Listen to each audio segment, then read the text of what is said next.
राधे राधे स्वामी जी। स्वामी जी, कहा जाता है कि आत्महत्या और अकाल मृत्यु वाले लोग को मुक्ति नहीं मिलती और आत्मा भटकती रहती है। महाराज जी, मेरा प्रश्न है कि अगर ऐसा है तो परिवार के लोग उस आत्मा की शांति और मुक्ति मिले उसको, उसके लिए हमें क्या करना चाहिए? श्रीमद् भागवत का सप्ताह पारायण, भगवान नाम कीर्तन, साधु समाज को भोज भंडारा और ये सारे पुण्य उस जीवात्मा को दे दिए जाएं तो जीवन मुक्तता की तरफ आगे बढ़ेगा।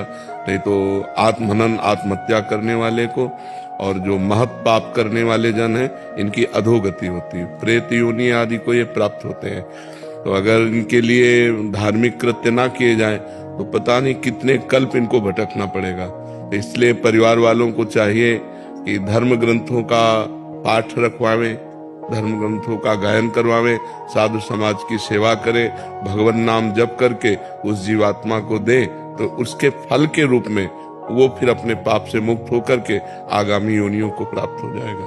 तो ये करना चाहिए, श्रीमद् भागवत का पाठ कराना चाहिए। श्रीमद् भागवत में महात्म्य में आता है कि एक धुंधकारी नाम का आदमी जो था वो बड़ा पापी था, कई वैश्याओं से संसर्ग करता था, हिंसा करता था, चोरी करता था। तो एक दिन वो कहीं राज खजाने से चोरी करके लाया तो वैश्याओं ने सोचा कि अगर हम इसको मारती नहीं है तो एक दिन राज कर्मचारी सब धन पकड़ के ले जाएंगे, हमको भी पकड़ के ले जाएंगे और ये मारा जाएगा, तो मारा जाना निश्चित है। तो उन पांचों वैश्याओं ने उसे बांध दिया सोते हुए और उसके मुख में आग के अंगारे रखे, फिर भी नहीं मरा तो गला घोट करके किसी तरह उसको मारा। तो वो अधोगति को प्राप्त होकर प्रेत योनि को प्राप्त हुआ, भयंकर प्रेत। तो उनके एक भाई थे गोकर्ण जी, बड़ी कथा है। तो गोकर्ण जी तीर्थ यात्रा करके आए हुए थे, घर में शयन कर रहे थे तो कभी भेड़ा बन जाता, कभी सिंह बन जाता, कभी इंद्र बन जाता। तो उनका ये विपरीत दशा को प्राप्त हुआ। कोई देव तो है नहीं, ये प्रेत है। तब पूछा तुम कौन हो? तो वो बोला मैं तुम्हारा भाई धुंधकारी हूँ। उनका तुम्हारे लिए तो मैंने पिंडदान किया है।